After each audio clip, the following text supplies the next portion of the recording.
नमस्ते दोस्तों, आपको आपके चैनल रहस्यमय उड़ीसा में स्वागत करते हैं। उम्मीद है कि भगवान श्री श्री जगन्नाथ जी की कृपा से आप सभी लोग सही होंगे। आज हम एक महत्वपूर्ण विषय के बारे में आलोचना करने जा रहे हैं।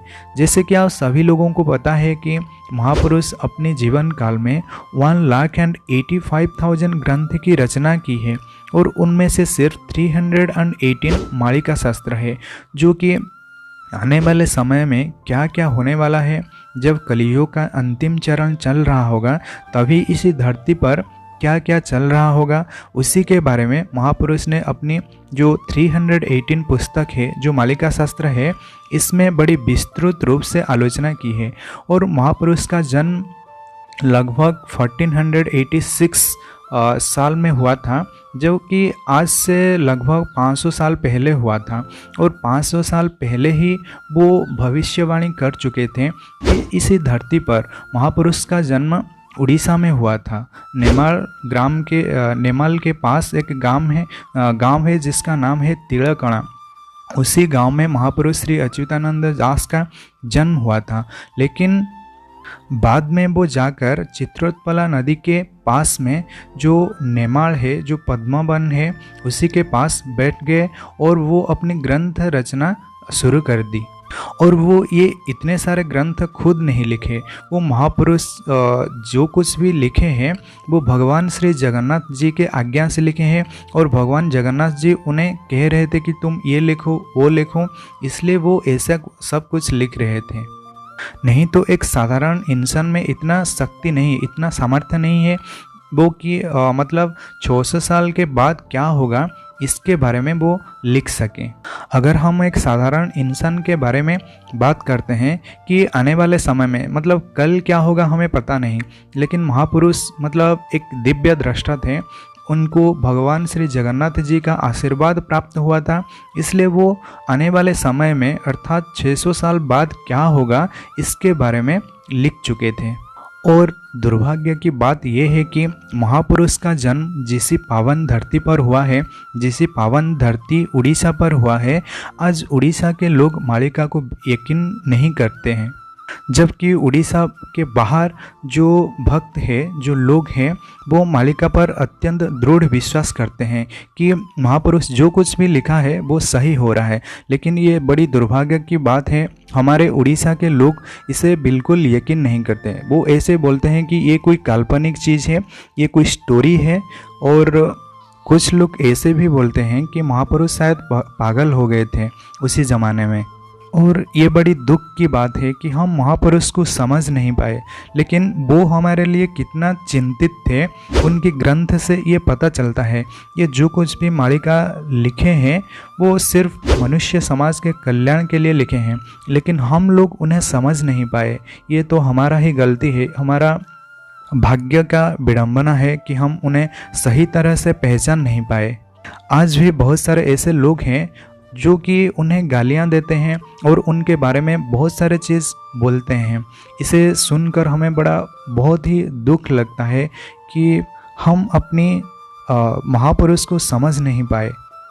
और एक चीज़ महापुरुष ने कहा है कि रामचंद्र को ये चीज़ महापुरुष श्री अच्युतानंद जी बार बार कह रहे हैं कि हे राम, तुम इस मालिका शास्त्र की वर्णना किसी मूर्ख के सामने मत करो, क्योंकि ये चीज़ मूर्ख समझ नहीं पाएंगे। मालिका को सिर्फ भक्त ही समझेंगे। जब कलियुग के अंतिम चरण चल रहा होगा इसे सिर्फ भक्त लोग समझेंगे और भक्त लोग इसे समझकर सही राह पर आ जाएंगे। लेकिन जो दुष्ट है, जो मूर्ख है, जो मूढ़ है और जो अज्ञानी है, इसे कभी भी समझ नहीं पाएगा। उसका जान चला जाएगा, लेकिन उसके मुख में कभी हरि नाम का उच्चारण नहीं होगा।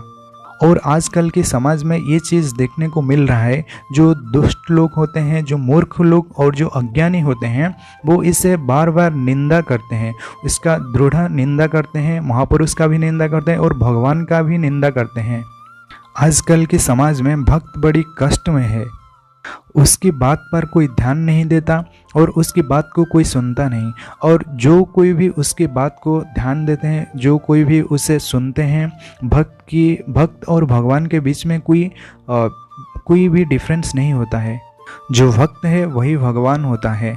इसलिए अगर हमें भगवान की प्राप्त करना है तो पहले हमें भक्त की पैर पकड़ना चाहिए, भक्त को संतोष करना चाहिए, तभी जाकर हम पर भगवान प्रसन्न होंगे। शायद आप लोगों को यकीन नहीं होगा कि हमारे लिए महापुरुष कितना कष्ट झेले हैं। कभी कभी उन्हें लोग गालियां देते थे और कभी कभी हमारे लिए मार भी खाते थे, और ऐसा एक बार नहीं हुआ है, उनके साथ ये चीज़ बार बार हुआ है। और वो सारे कठिनाइयों को सहकर कभी भी भगवान के नाम को छोड़ा नहीं, क्योंकि उन्हें पता है कि हरि नाम में क्या है, और उन्हें ये भी पता है कि भगवान उनकी परीक्षा ले रहे हैं। लेकिन आजकल हमारे ऊपर अगर थोड़ा सा भी कष्ट आ जाता है तो हम तुरंत भगवान को गालियां देने लगते हैं और भगवान को बिल्कुल छोड़ ही देते हैं कि ऐसे को भगवान ऐसे कुछ चीज़ नहीं होते, ऐसे हमारे दिमाग में आ जाता है। जबकि उसी समय भगवान हमारा परीक्षा लेते रहते हैं और हमें ये चीज़ बिल्कुल पता ही नहीं चलता कि भगवान इसी समय हमारा परीक्षा ले रहे हैं, और हमारे मुख से बहुत ही अपशब्द निकल जाते हैं भगवान के लिए। भगवान को पाना इतना आसान नहीं होता है। जो कोई भी इस मार्ग पर, इस राह पर चल रहे होते, उन्हें पता है कि भगवान को पाना कितना आसान, कितना कठिन कार्य है। वो हमारा परीक्षा 1 या 2 बार नहीं लेते, वो बार बार हमारा परीक्षा लेते हैं और अंत में जाकर हमें फल प्रदान करते हैं। जो लोग परीक्षा में उत्तीर्ण होते हैं वो सहज से ही उनका भाव प्राप्त कर लेते हैं, उनका भक्ति प्राप्त कर लेते हैं, और जो लोग परीक्षा में फेल हो जाते हैं उनका तो इसी जन्म में मुक्ति नहीं मिलता। भगवान की प्राप्ति के लिए वन में मुनि ऋषि साधु संत लोग 1000 सालों तक तपस्या करते हैं, और तभी जाकर प्रसन्न होकर भगवान उन्हें अपनी दर्शन देते हैं। उसी भगवान की प्राप्ति करना इतना आसान कैसे हो सकता है? और हम लोगों की बात करें तो हम लोग तो घोर कलियुग में रह रहे हैं। हम लोगों तो तपस्या नहीं कर सकते हैं, वन में जाकर, जंगल में जाकर तपस्या या ध्यान ये वगैरह चीज़ नहीं कर सकते हैं। और हम क्या कर सकते हैं? हम सिर्फ उन्हें अपना भाव दे सकते हैं, उनका नाम को स्मरण कर सकते हैं दिन रात। जो अगर हम कोई काम भी कर रहे हैं तो मन में उनका नाम ही स्मरण कर सकते हैं। बस हम इतना ही काम कर सकते हैं, क्योंकि हम लोग सांसारिक लोग हैं। हम कोई साधु संत या मुनि ऋषि नहीं है कि जाकर वन में तपस्या करें और भगवान की प्राप्ति करें, क्योंकि ऐसा करने से शायद भगवान का दर्शन हो भी सकता है और नहीं भी हो सकता है। लेकिन अगर हमारे मन में दृढ़ विश्वास है और उनके प्रति भक्ति है और निरंतर हम उनकी नाम जप कर रहे हैं, तभी हमें शायद भगवान मिल जाएं, हमारे ऊपर उनका कृपा दृष्टि पड़ जाए और हमें शायद मिल जाएं। घोर कलिकाल में नाम की महिमा बड़ी अद्भुत है। महापुरुष ने एक बढ़िया चीज़ बताई, घोर कलिकाल थय न रहिब प्राणी हेबे बाट बणा, हरि नामे जेउ अम्य अमृत काहाकु नथिबो जना। इसका मतलब इस घोर कलिकाल में लोग बाट बणा होंगे, अर्थात लोग अपनी पथ से डाइवर्ट होंगे।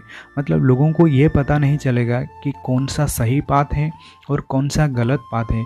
उन लोगों को बिल्कुल भी पता नहीं चलेगा, वो गलत राह पे चल रहे होंगे और उन्हें ऐसा प्रतीत होगा कि जैसे वो सही राह पर चल रहे हैं। और कलिकाल में, इसी घोर कलिकाल में लोग हरि नाम से बहुत ही ज़्यादा डिस्टेंस मेंटेन करेंगे। जैसे अभी फ़िलहाल कोरोना हुआ था ना, लोग अपने आप से डिस्टेंस मेंटेन कर रहे थे।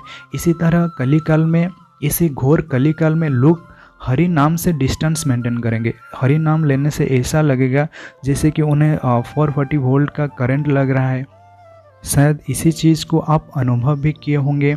अगर घर पर कोई छोटा बच्चा हरि नाम का कीर्तन कर रहा है तो उसके पेरेंट्स आकर उसे बोलते हैं कि तुम्हारा अभी एज नहीं हुआ है हरि नाम कीर्तन करने के लिए, तुम्हारा अभी सही एज नहीं हुआ है, सही ये अभी तुम्हारे लिए सही वक्त नहीं है।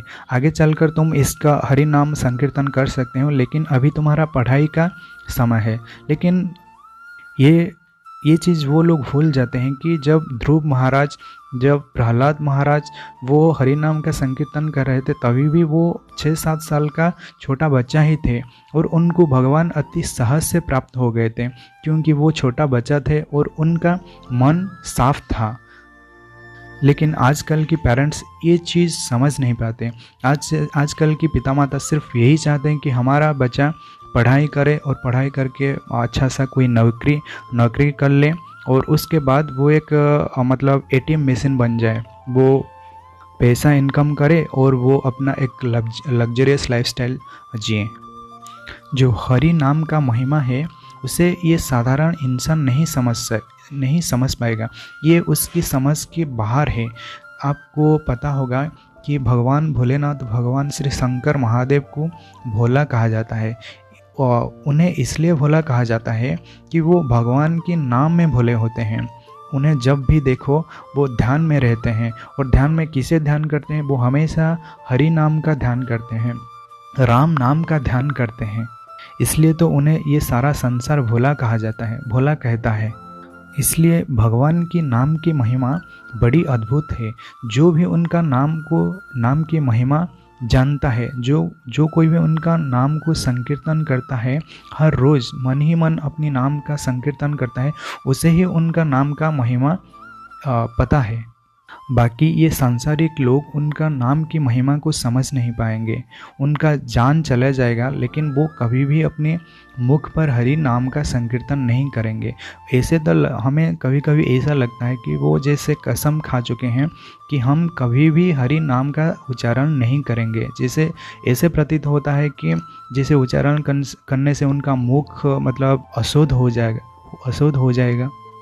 तो दोस्तों, इसी वीडियो में हम बस इतना ही कहना चाहते हैं। अगर आपके मन में कोई डाउट है, कोई शंका है, तो आप हमें कमेंट सेक्शन में पूछ सकते हैं। हम ज़रूर कोशिश करेंगे कि इसका आंसर देने के लिए। और आप सभी को जय जगन्नाथ, जय पंचसखा, जय उड़ीसा, जय भारत।